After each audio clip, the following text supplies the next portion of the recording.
Welcome to Personnel Board, and particularly welcome to Rachel Burgess. It's your first Personnel Board.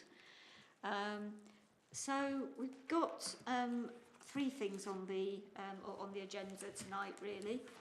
We've got an update on the Service Director recruitment. We've got the Agency and Temporary Worker report, which is something that comes round to us once a quarter, and we're going to be looking at retirement policies. Do we have any apologies for absence? Councillor Bray. Super. Are we expecting Pauline to be joining us, for example? Do we know? Hopefully she'll come later. So item number 39, minutes of the previous meeting. Have we got any questions or comments about the minutes of the meeting that we held on the 16th of December? No. Okie dokie. So if I propose those, does somebody want seconds? Seconded by Lou. Everyone in favour? Super. Thank you very much. And Rachel, I guess you're abstaining because you weren't at that meeting. Fantastic. Thank you. Do we have any declarations of interest? I think that's a no. Have we had any questions from members of the public or members? No. So I think I'm now handing over to Sally Halliwell online. Oh, it's for you. It's for you. Sorry, Louise. to Louise to talk us through the I am here as well. We will support each other, yes. absolutely. Fantastic. So I'll just give this is just a verbal update on the Service Director recruitment. So just wanted to highlight, and I appreciate, thank you, councillors, you've already answered, obviously, the request for interview panels that we set up on the 4th and 9th of April. I just wanted to sort of explain, and usually we've got 4 service director roles that have gone live. I just wanted to just explain from the point of view of our approach. Obviously the drive is constantly to move towards having a permanent set of service directors, and this will be looking to make that a sort of more of a reality. So 3 of the posts are currently filled by, so we have 2 internal fixed term posts that are being covered at the moment. We have 1 interim, and the 4th is a retirement. So we have a mixture of reasons, and it's just the fact that they've all, it's come together, and we just felt that we would move forward with all 4 posts. We, as I've said, I've made the request already for interview panels, and the reason we do that is because when we have advertised the jobs, which are now live, we also put out the dates of interview, again, to make it as seamless for candidates that are coming through the process and to make it as a positive approach as well. There are a number of stages to the recruitment process, including technical interviews. There's sort of stakeholder panels as well as for the children's, there's a young person's interview. And also then the final decision is always a member panel, which is the one that you are invited along to, where the final decisions are then made regarding these 4 posts. I just wanted to just take the opportunity really just to update you on that, and whether or not any as new members, whether you have any question.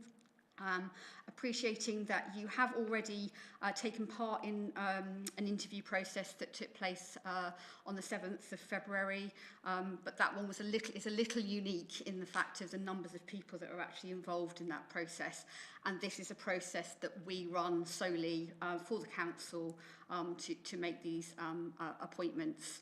Just to obviously add, the directors for each of these areas will be very much involved in this process and will be at that final interview process as well. And then full briefings, etc., are also given on candidates.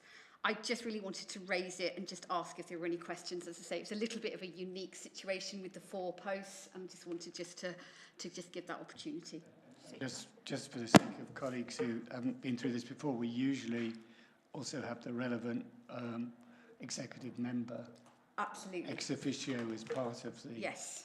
personnel board on those occasions. Actually, I can add that, actually. So we have already arranged that as part of this. As it happens, Councillor Prue Bray is obviously for Children's and is part of Personnel Board, and then Councillor Mark Ashwell,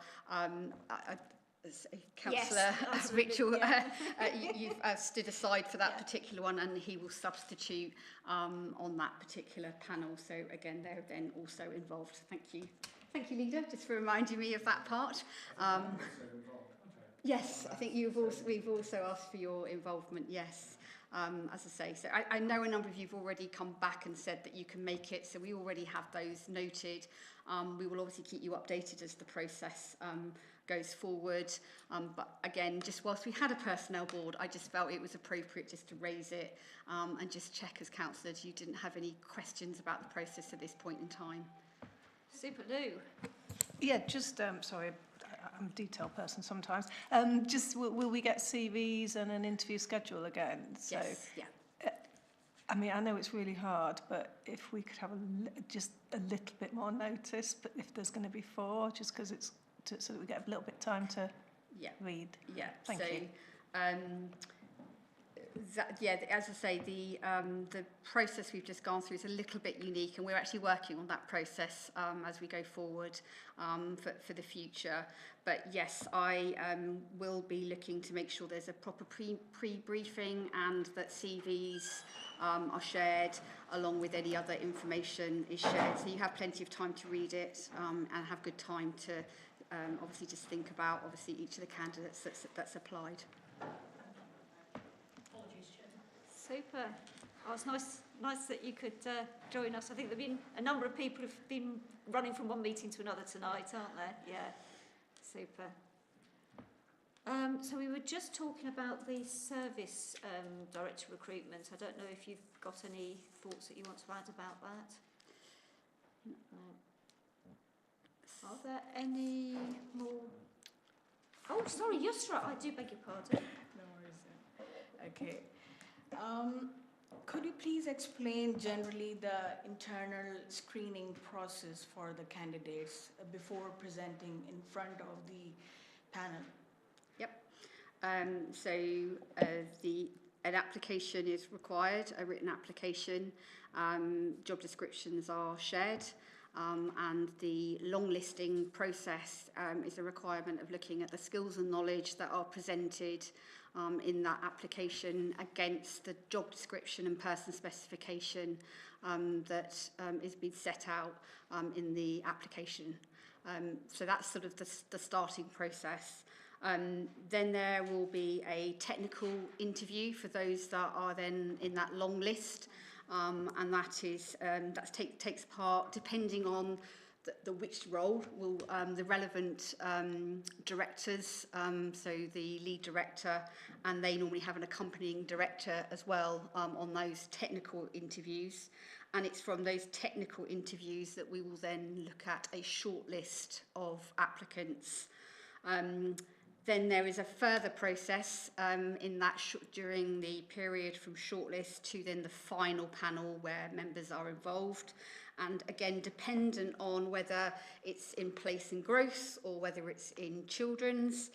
In children's, there will be a young person's interview, an informal discussion with the DCS, and then a stakeholder panel which has internal and external stakeholders on it. And then just the slight difference with place and growth is it's not a young person's interview, but we do have, again, the stakeholder panels and the informal discussion. So it's quite a similar type of process. We also do profiling as well, which, again, we share the sort of key points that come from that. And myself, or it will be myself or Sally Hallowell will be at the interview where we will brief the panel on all of the content of that role, so that you're then, I think, fully immersed in all of the information and from that application, so that when we then go through the final interview process, obviously you're then assessing them against the criteria of how they've answered those particular questions. But I think at that point, what we are saying that technically they have the ability to undertake the role, and hence the reason why you are then, as I say, in that final interview process. That arises one more question, yeah, if you don't mind.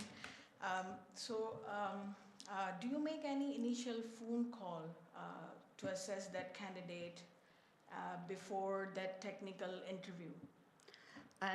Because it is really important, because it will save council's money and resources as well, just to make sure that that candidate is fully eligible. So Yeah, to make sure that Yeah. it is not wasting council's cost, Absolutely. money and time as well. Absolutely. So, I'll bring Sally in a moment. I think what I just want to reassure you is that we start to do the process of eligibility right from the beginning. And I'm going to bring Sally in because, as I say, I know she's already started to do that process as the application process is already open. So, Sally, did you want to just come in?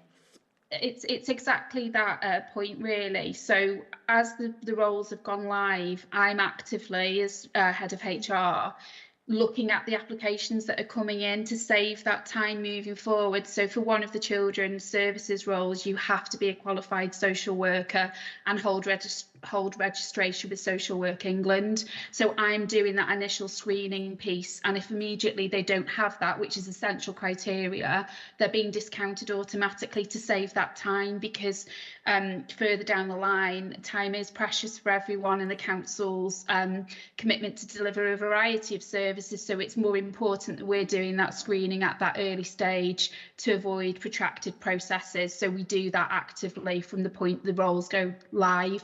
The council's seen a spike in applications for roles across the board, and these roles will be attractive to individuals because of the salary that they attract. So we are more alert to screening and sifting. I think one of the roles has already attracted nearly 30 applicants. So actually, without that, there's a high proportion that aren't qualified social workers, don't have the essential criteria. So it is automatically saving us time and money by doing that at the earliest stage possible, rather than going them all through and long listing that way. So it is a commitment from our service to do that. Super, thank you very much. Thank you, Sally. Pauline. Thanks, Sally. Just to follow on from that, do you actually ask for physical evidence of mandatory qualifications? Yes, we do. do. We do. So we have to supply that as part of the actual process, because you say, appreciate that people can say they have these things, but there are also registers where you can also look a lot of these qualifications up as well, which is also part of that process. Okay. Do you keep copies of them? There's a certain amount is kept on file. We have a personnel file, only that's relevant. So again, obviously, where it's a very particular qualification that is required, then obviously we would do. The reason I'm asking is I have come across, not very frequently, but occasionally, forged documents. Go on, sorry.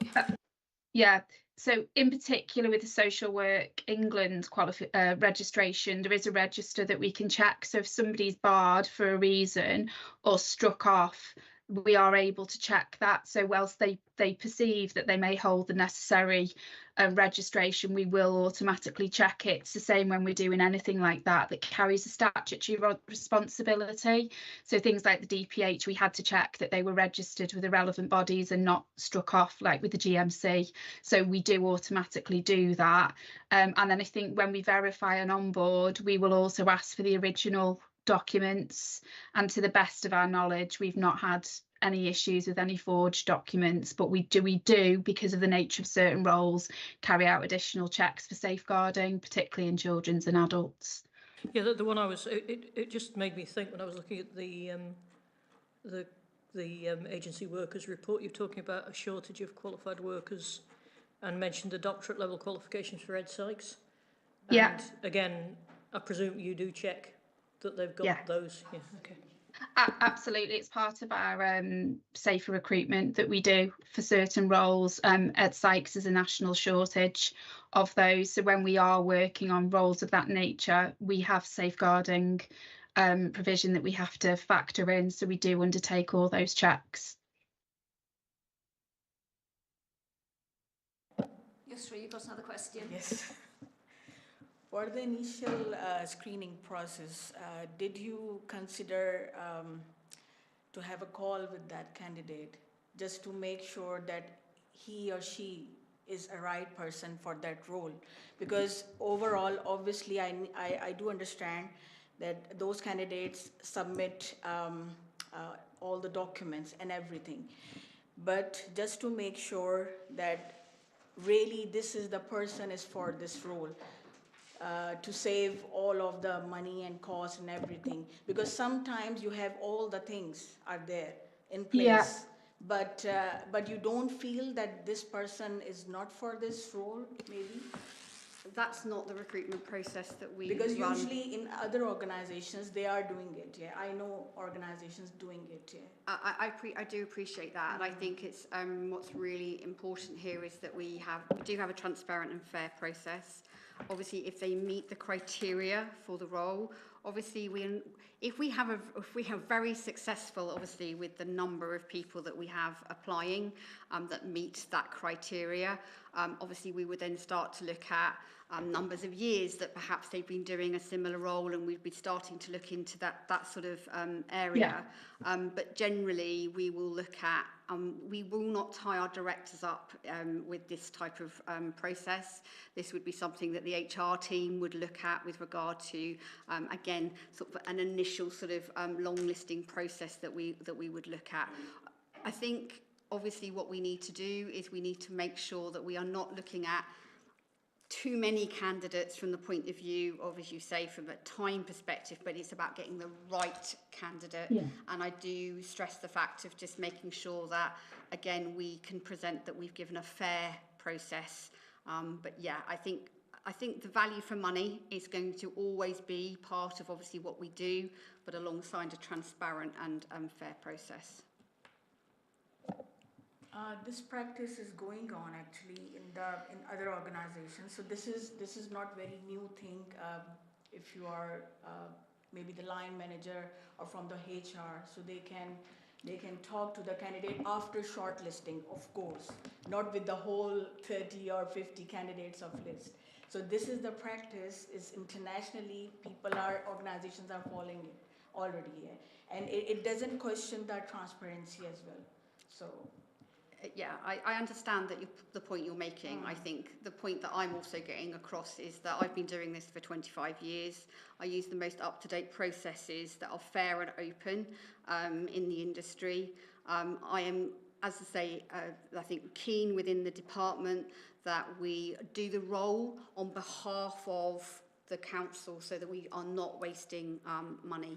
Obviously, if we do have a huge number of people that are sort of applying for that role, we will obviously go back through and re-look at sort of the I think what we would call the essential criteria rather than just the desirable criteria, and we would be looking at all of those elements to bring that sort of list of people down. And I can see that Sally's got her hand up, so I'm guessing you wanted to comment on this, Sally. Yeah?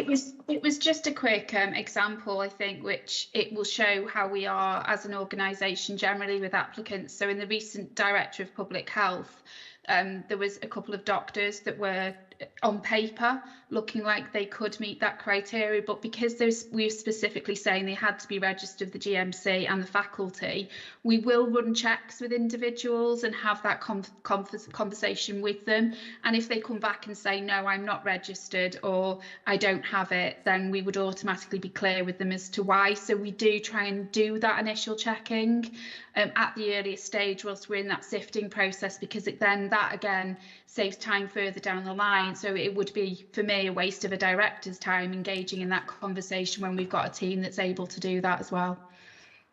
And I think I'm right in saying, Sally, correct me if I'm wrong, that there were also informal conversations which took place. Absolutely. Yes. Yeah.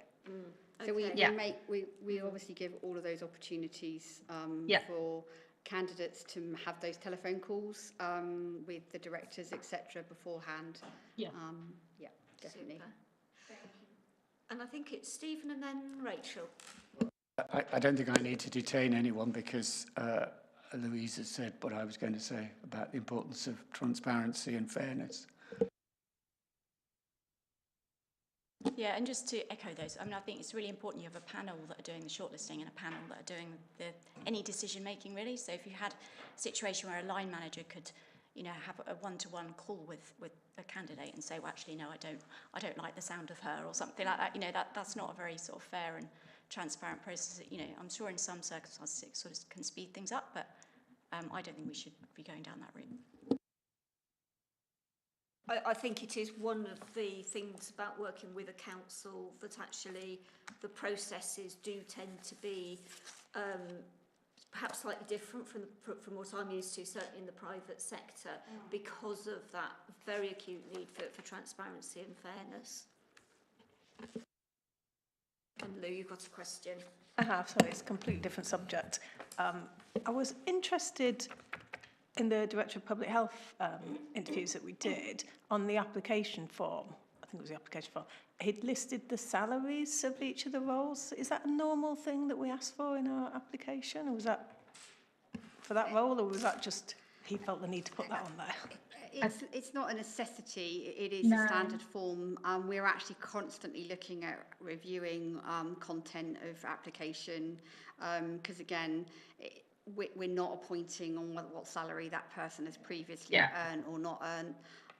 But yes, it is a standard thing, and as I say, we are slowly removing a lot of those sort of what I would call more traditional approaches.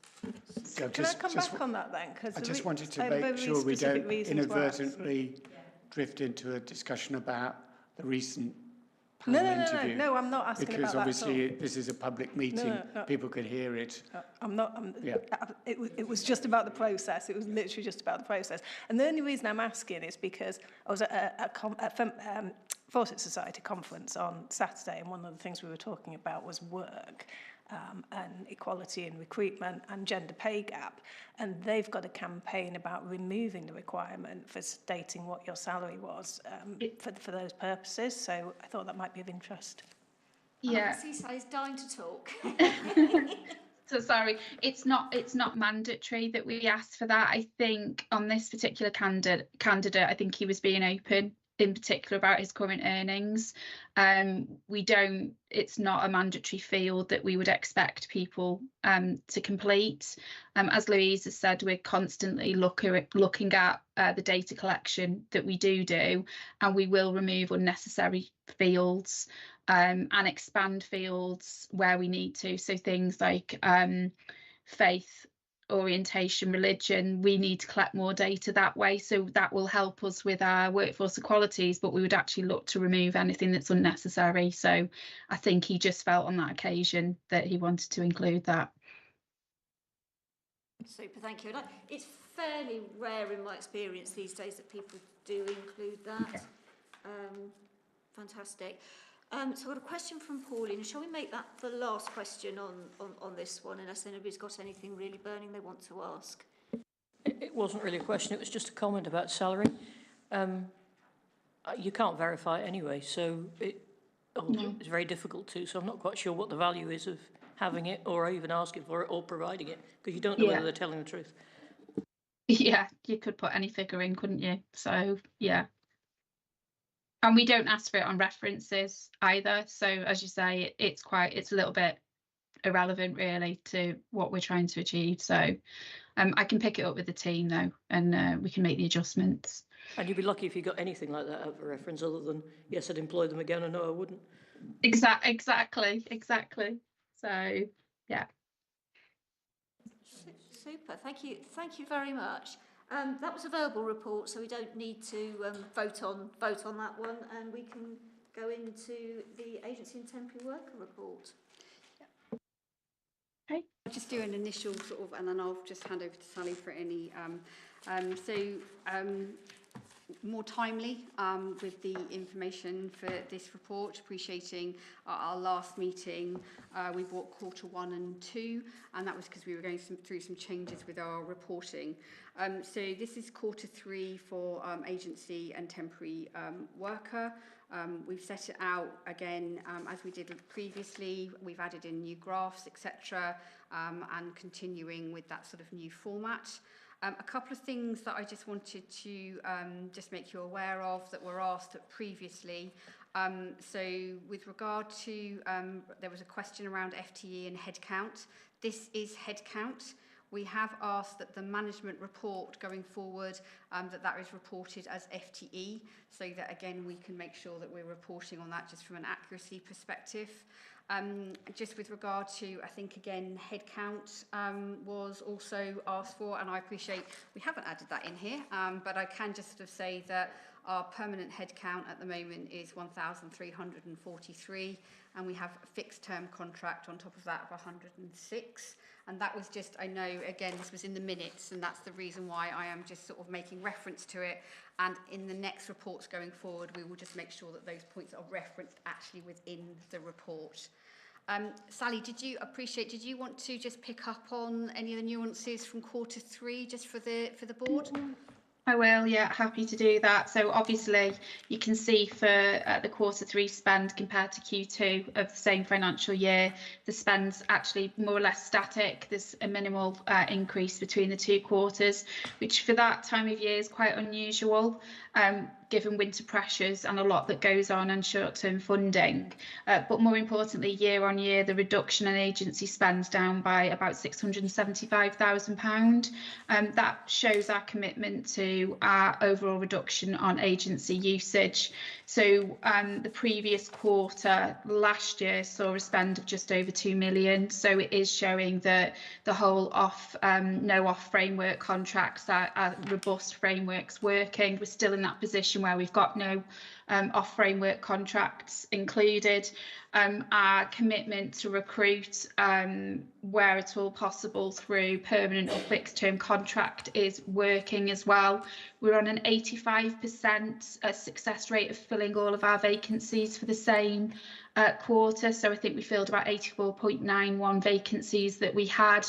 And again, that's static over the year. You're looking at well over 80% on all quarters since the 1st of April last year. We're obviously monitoring agency spend closely and the associated pay rates to ensure consistency.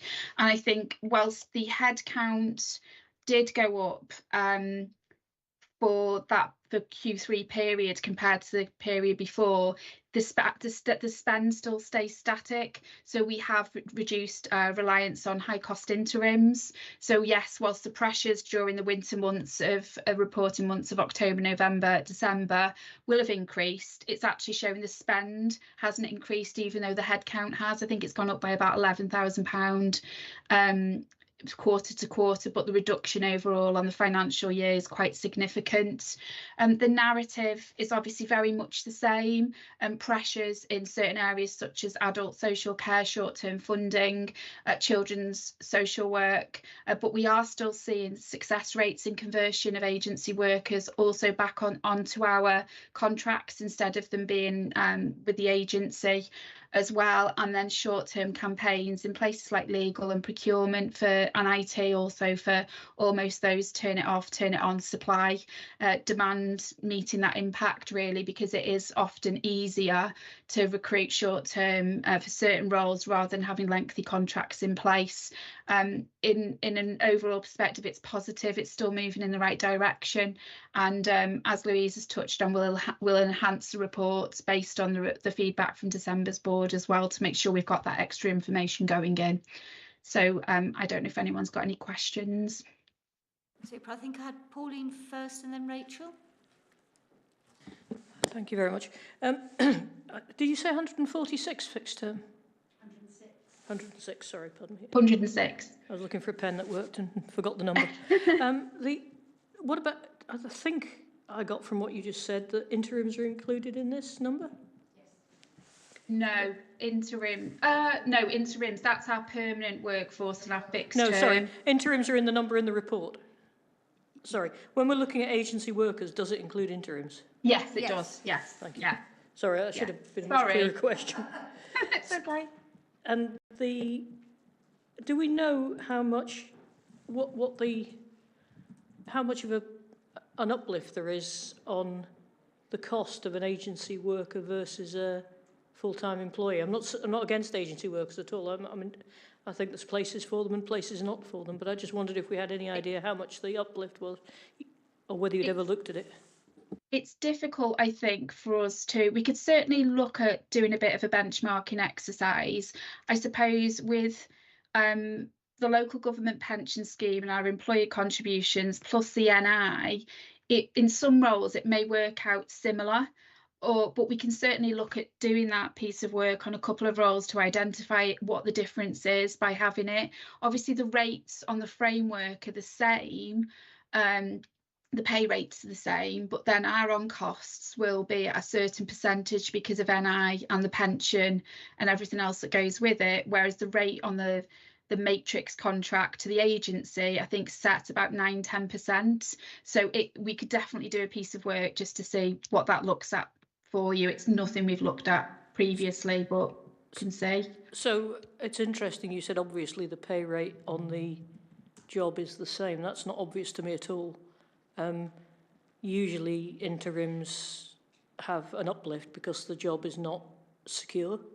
So for social work, the pay rate will be the same, but for interims, they may be on a day rate, but they're all factored in to the same numbers. Sorry, I don't understand that. So if it's a social worker and we say pay £30 an hour, it could be that the pay rates are monitored for certain roles, but for interims, they would come on a day rate. So you'll have an hourly rate or a day rate depending on the nature of the role. Yeah, I understand that. But what I was interested in is whether the day rate or hourly rate or whatever it is for interims, whether we knew what the gap was between that and the equivalent cost of an internal person on average. I think I've heard no, but we can look at it. But then you said obviously they've on the same pay rate, and I wasn't quite so sure about that and why that would be obvious. I think what we were meaning is that obviously your permanent staff are on the same grading process in the permanent staff. With regard to our day rates, and I think this is what Sally is saying, is that the day rates for a social worker will be the same depending on the role that they're actually undertaking. So what I mean by that is you haven't got one on a low rate and one on a high rate. It's that if you're doing social working, that is the rate that we would be paying. But I think what you're asking us for is the differential between what the cost of a permanent is against what that day rate role is being paid for the same sort of role. That's the bit we don't know, but I think that's the bit we can definitely, we've got the information, it's just not something we've investigated. And it needs to be done by role. I mean, my experience is that project managers, when I looked at it last, was about 200 quid more for a permanent, an agency one than in terms of how much they got paid. Than a permanent one, but I just was interested to see what the equivalent was. As an action, we take sort of some of the higher numbers of roles that we use, and we'll just do a little bit of work around that so we can bring that back in and share. Yep. Super. Because I was going to say, and I'm very conscious we've got Rachel and Stephen waiting, that it must be very situational, that you can't give there is an uplift of X percent if it is somebody undertaking an agency role, because there are so many factors. So I think the idea of we take sample jobs, some of the sample common jobs to look at, I think would be very, that's absolutely right. Sample jobs, Yeah, there isn't a right answer. There's a bit of experience, I think, about what you should expect the difference to be. Yeah. Super. Thank you very much, Pauline. Rachel. Thank you. Just looking at the reductions in spend this year compared to last year, it's quite a significant change, isn't it, proportionately? So have there been specific areas where we've been able to reduce the spend, or is it more the case that we're using the framework, people are adhering to the framework, and that's what's overall kind of caused a general reduction? I think we've been on a bit of a journey, Rachel, since we joined. As I say, we've been here a couple of years, myself and Sally now, and one of the big things has been to look at our agency workers, make sure we've also got a stronger recruitment team now, so we have got people that are able to help our managers to actually recruit into some of those more difficult jobs that perhaps in the past hasn't always been easy to do. We've also looked at our offer, and we're making sure that people fully understand the offer of taking on a permanent role.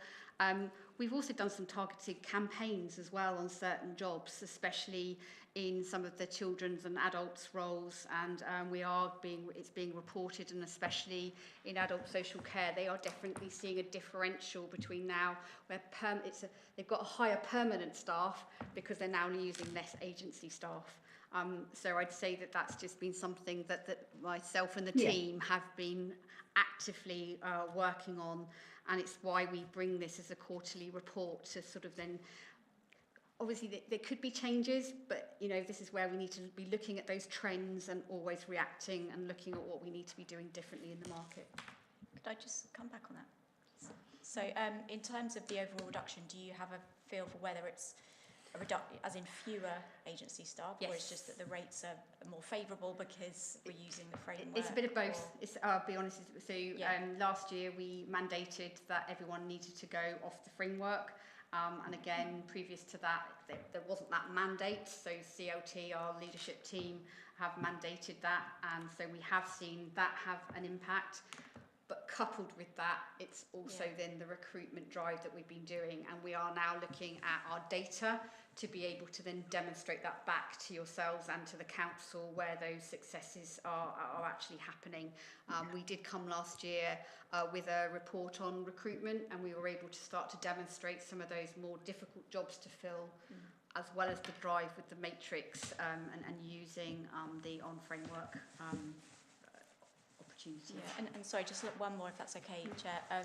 Do we know where we sit in terms of our agency spend compared to other authorities? Yeah, we benchmark very well. I think, Sally, you probably know that off the top of your head, so I think rather than me to say that we're doing very well, it's probably better for me just to come to you very quickly.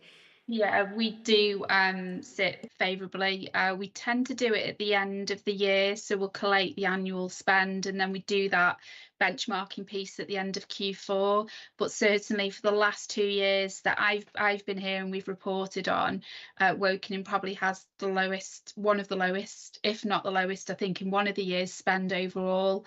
Some of the others you're talking potentially 20 million, a bit further east into the sort of the area, higher spend, but we will do that piece again at the end of the financial year, and that will be in the Q4 report. So, but I think we do often get asked, what are we doing to drive the cost down?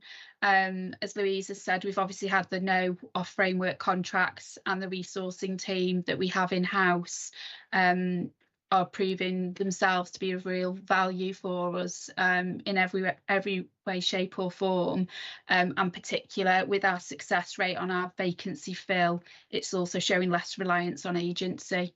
So some roles where we couldn't fill, like mental health practitioners, we've got no external agencies in there now because we've reviewed and assessed, and we've been able to attract candidates to us where we were previously struggling.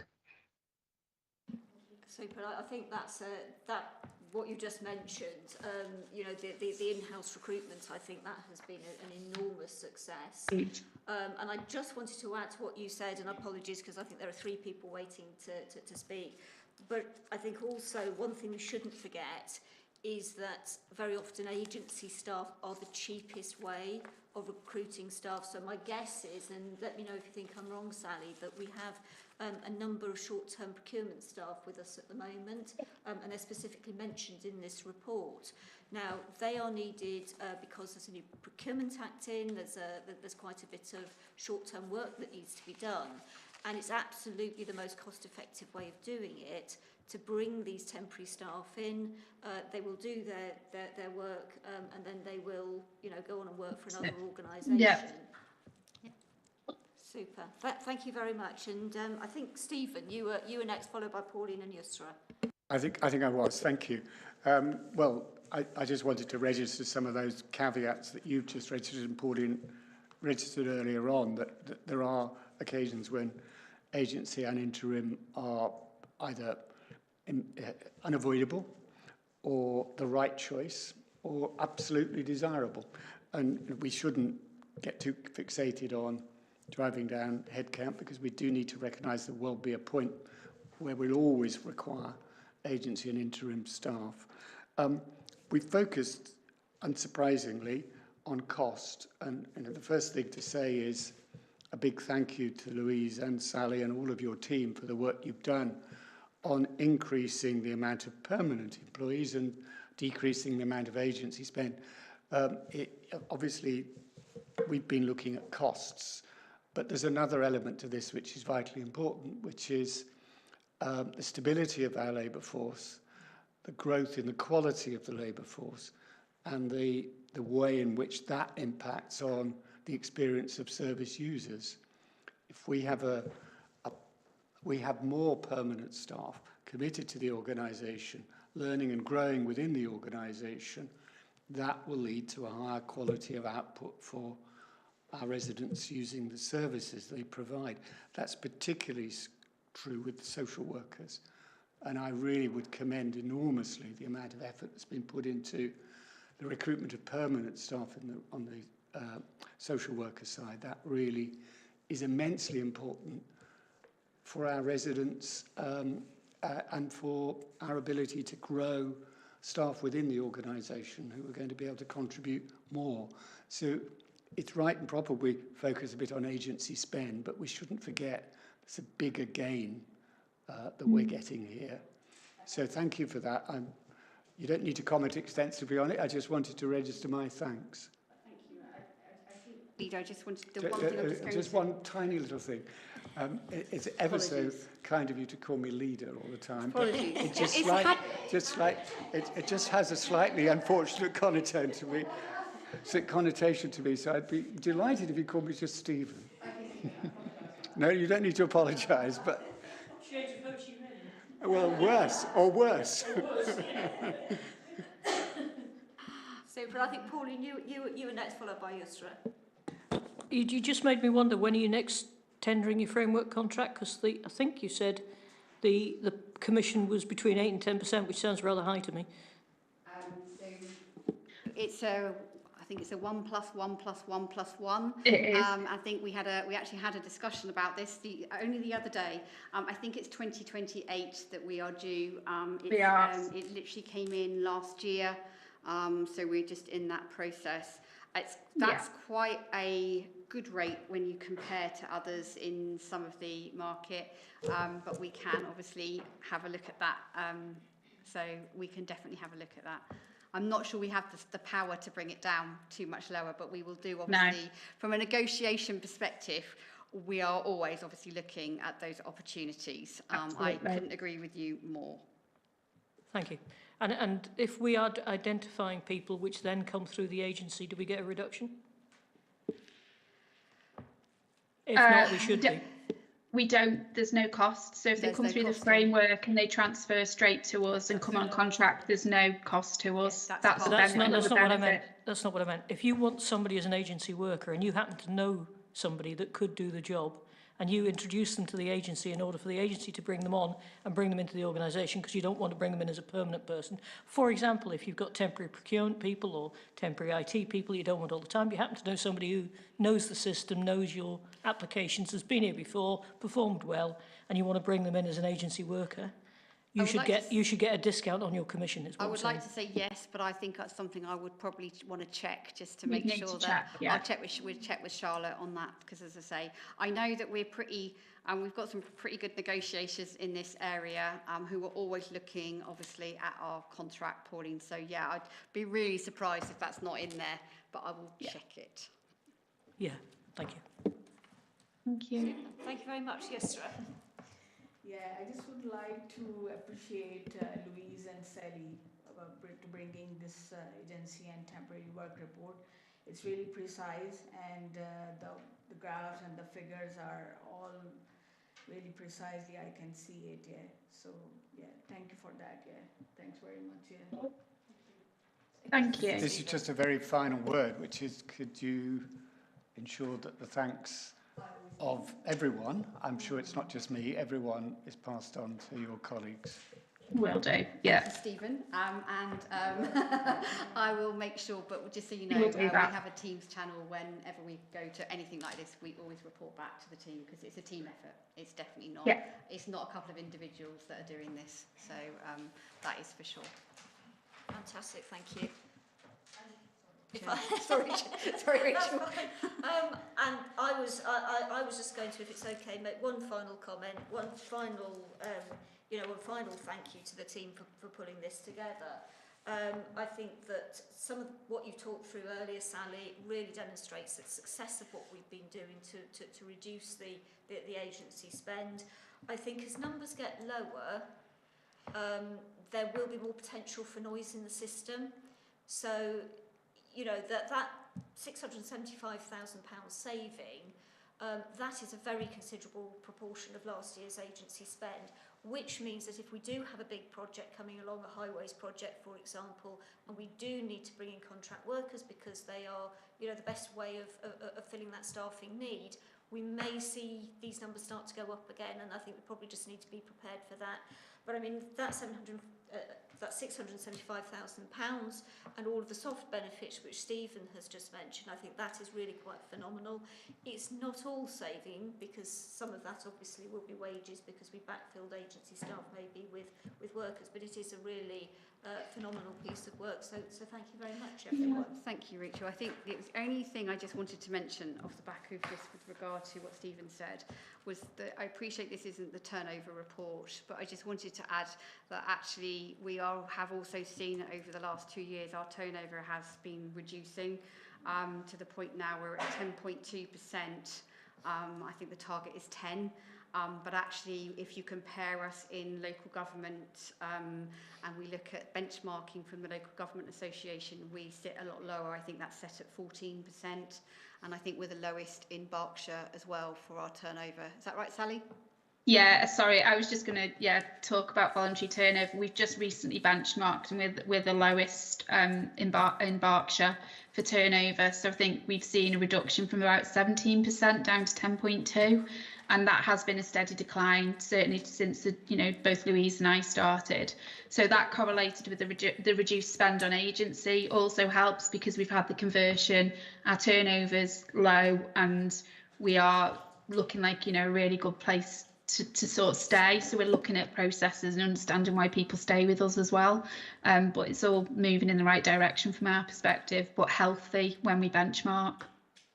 All proof that Wokingham is a great place to come and work. Yeah.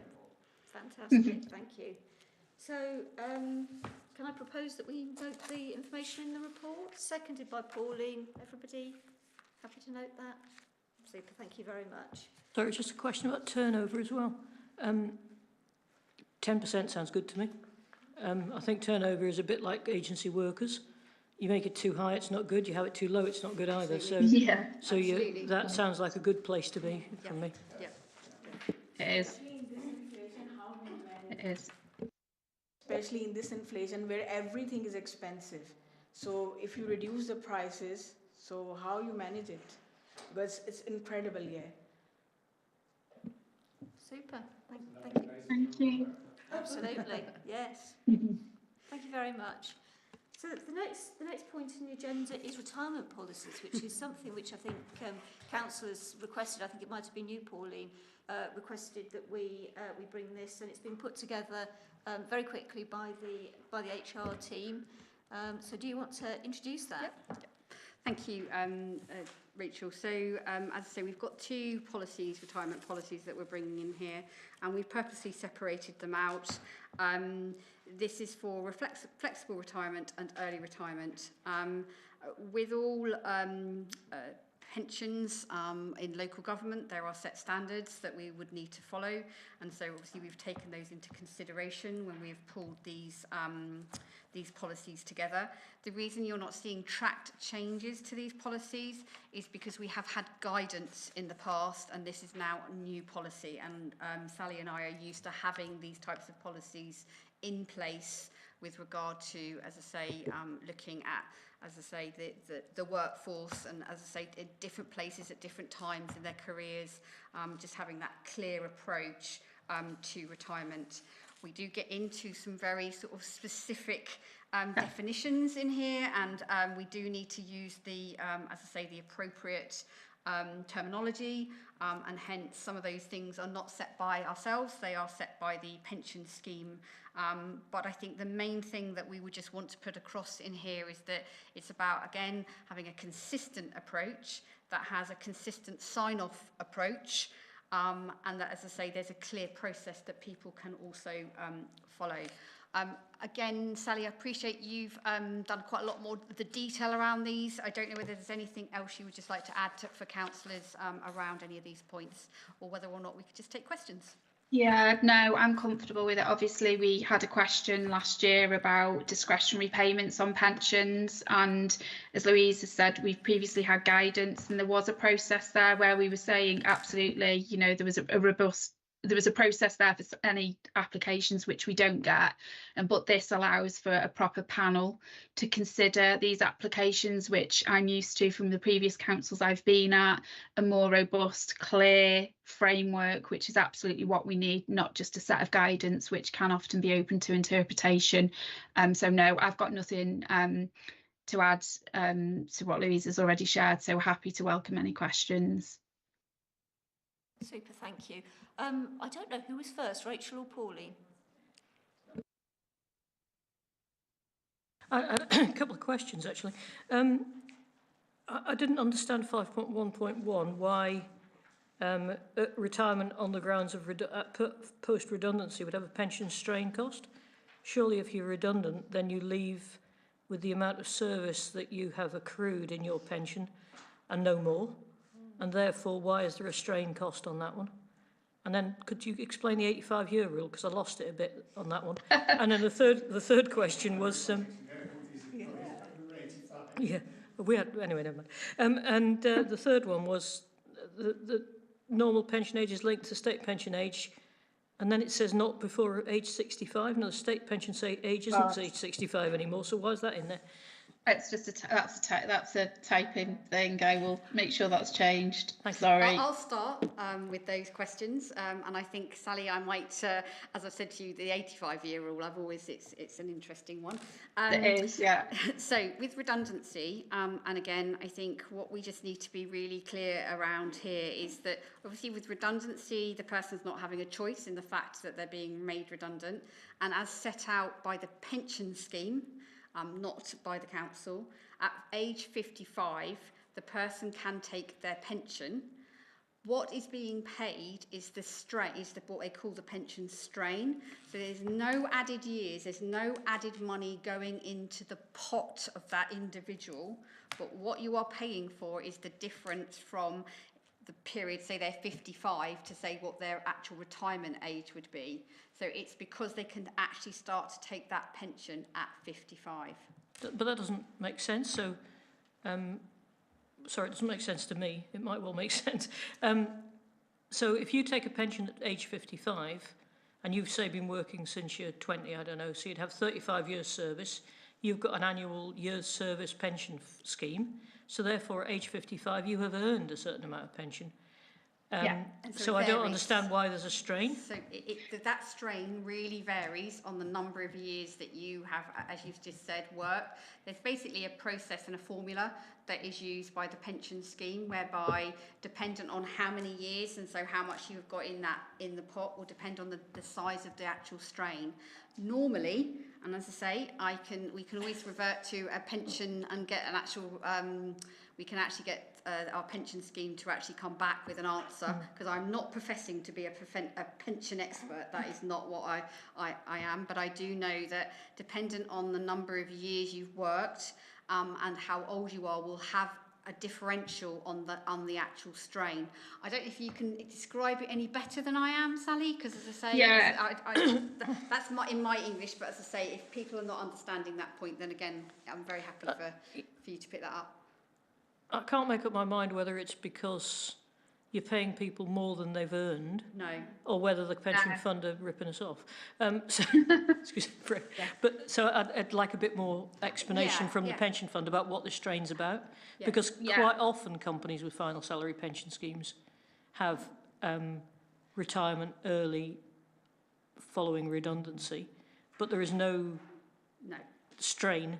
So I don't understand why this particular pension fund has a strain when other pension funds don't, when their final salary schemes. I would suspect there is a strain to a lot of those companies, but I appreciate there are a lot of different because I know in a private sector where I used to work with final pension salary, there was a strain, and it was again connected to the 55 age group. But again, look, I'm very happy to get a sort of more specific definition from the pension. Yeah, so I think it's what exactly... Try and maybe give a scenario yeah, as exactly. well, because sometimes so what you is can the bring to strain, life. and also why aren't the pension funds swallowing it rather than us paying it, is the other question. Yeah. So I know we've got a strange pension fund and it's quite independent and we haven't got control of it, but it seems strange to me. So, for instance, if somebody dies earlier than you expect, you get some money back from them? Or is it only a one-way street? It's one-way street, I would Yeah, that's what I figured. Say, but then the pension won't be pulled on, will it? So the fund will be closed. So well, precisely. So therefore they'll have more. So yeah. so it should be swings and roundabouts if there is a strain.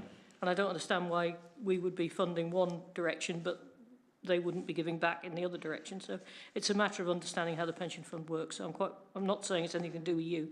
I know you've got no control over it at all, but I think it'd be interesting. And I was just going to, can I just comment very quickly, which is that, I mean, obviously we need to wait for the answer from our pension experts here at the council. But from a previous employer which had been a nationalised industry, we did have something very similar. Exactly and it really dated back to the days where people could retire early on your final salary pension scheme. Yeah. In the vast majority of cases, there would be what we called an actuarial reduction, which I think in the council is called strain. But actually, if we made you redundant, there was no actuarial reduction. So I think that is where it comes from, would be my guess. But we would need to wait, obviously, for the experts for the final. I suppose the difference comes in the fact is if you decide to leave at 55, your pension will just shut, and unless you're going on to another organisation, and you've probably not put, But with regard to obviously if you're being made redundant, I think it's perceived as no choice, and hence the reason why. It's then perceived as a strain. But as I say, Sally, I appreciate you were going to probably come in on the 85-year rule. I think we've picked up about the 65 is incorrect. That's a mistake, which we will correct. That's a mistake. So I've got a scenario that may help explain. So pensions with local government are a bit of a dark art, but I was running through a load of scenarios with the pension fund in relation to strains and what does it actually mean for the organisation. So in a scenario, if we assumed that we're making somebody redundant at 55 and their normal pensionable age is 67, because we're paying that out early through a change through the organisation, we will be paying them, say they've got £10,000 a year in their pension, we'd be paying them £10,000 a year 12 years early.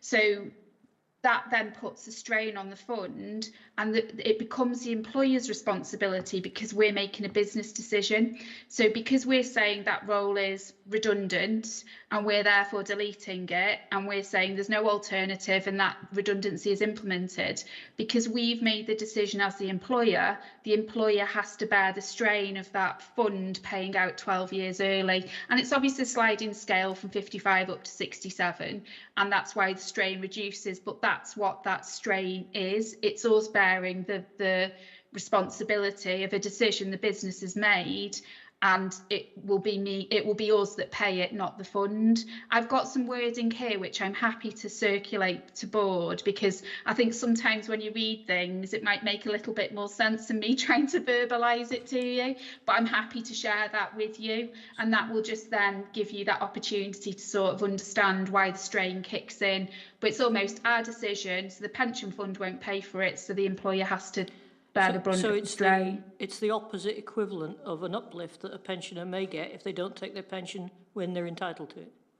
So if you're entitled to your pension at 65 and you leave it to when you're 70, you get an actuarial uplift. It's the opposite of that. Thank you. That makes that. Yeah, it's a reverse. Does that make sense? Thank you. I think the way I did it wasn't right. Give me a real life example. No, I think very helpful, Sally. Thank you. Thank you, Sally. It's a dark art. Can you continue on a roll and explain the 85-year thing? Well, that one I might need. That one's a very, very old bit of a rule. So anyone that was in it before 2006, and I think this diminishes as time progresses. Yes. If you're on the old final salary and you were in the pension scheme pre-2006, you basically, if your length of service and your age reached that 85 and breached it, you could ask for the council to waive that reduction. I've never known it in my Not either. 14 years of Just to anyone applying. so just to clarify, it's adding together length of Yes. service and age. So Yes. Pauline gave an example early on of somebody who got to 55 and had 30 years service, or 35 years, you used the example. If they just had 30, they would meet this criteria, so they could then apply not to have the actuarial reduction. Yeah. Yes. But it would be in the council's gift, or the employer's gift, to decide whether to apply that or not. It is. It's a discretionary. So again, Yeah. it's a provision under the LGPS, and ultimately we design the policy around that provision. So it is within the council's gift. As I say, I've never known a council to say yes to any of these because of the cost associated to it. So I'll share a bit more information, but it's very old pension regs, Yeah. and it is old So as time pre-2006. goes on, this is going to become less of a problem, isn't it? Yeah, it should go. It should go. It should disappear in time because It's all there those wouldn't be people anyone in the who were scheme. no longer benefiting from the Yeah. pre-2006 Yes. final It's all to salary do schemes with as they come out. Yeah. Yeah. Right. Thank you. That's helped a lot. Hopefully that helps. And then I think you had one final question, didn't you, Pauline? The final one was about what could be told in the here. I can't find the clause anymore because I've moved around too much. But it was almost retirement for performance reasons, and I was a bit worried about that. So it says in the interest of efficiency. I think it's 5.1.2. Yeah. Yeah. It's not. Yeah, again, it shouldn't be used for performance reasons, and I think we've actually written that, hopefully we've written that provision within the actual policy.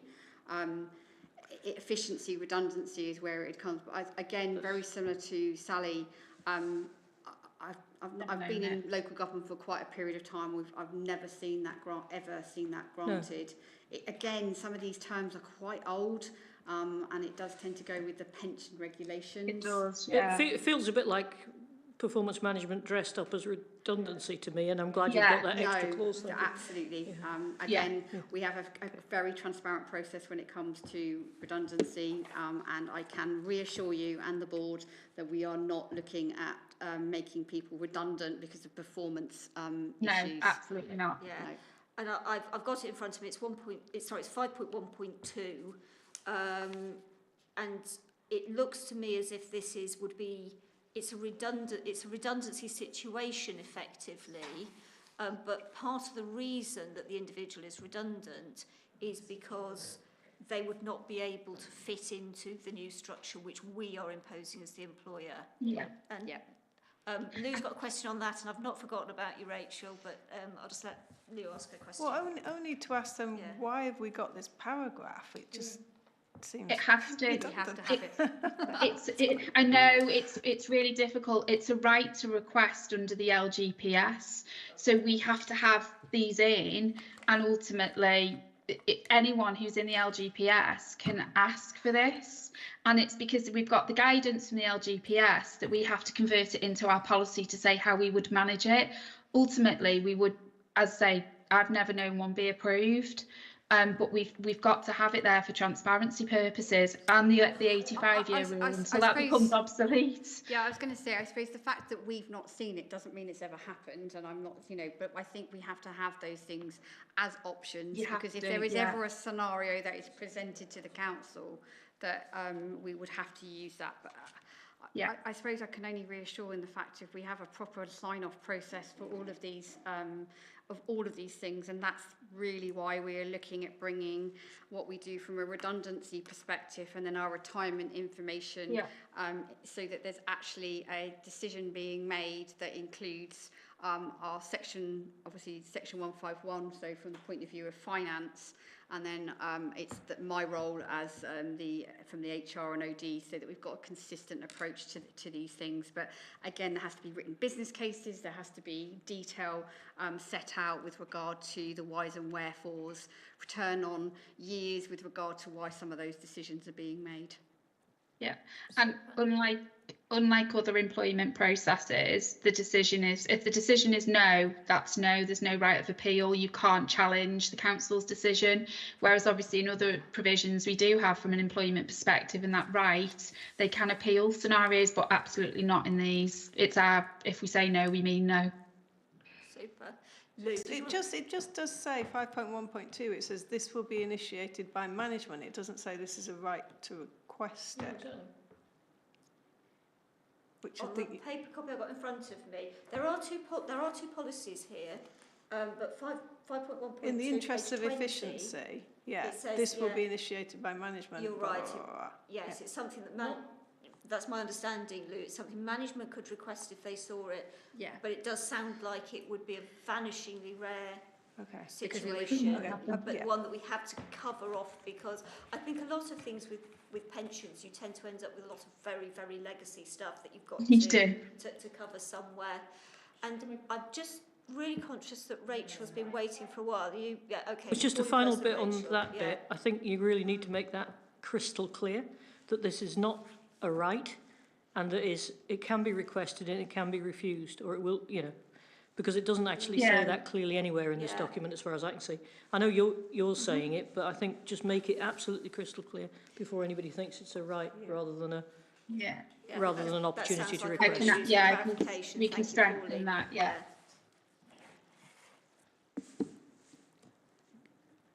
just a couple of quick things. Can we add clear titles to each of the policies? I was a bit thrown that they didn't have titles, but I got there in the end.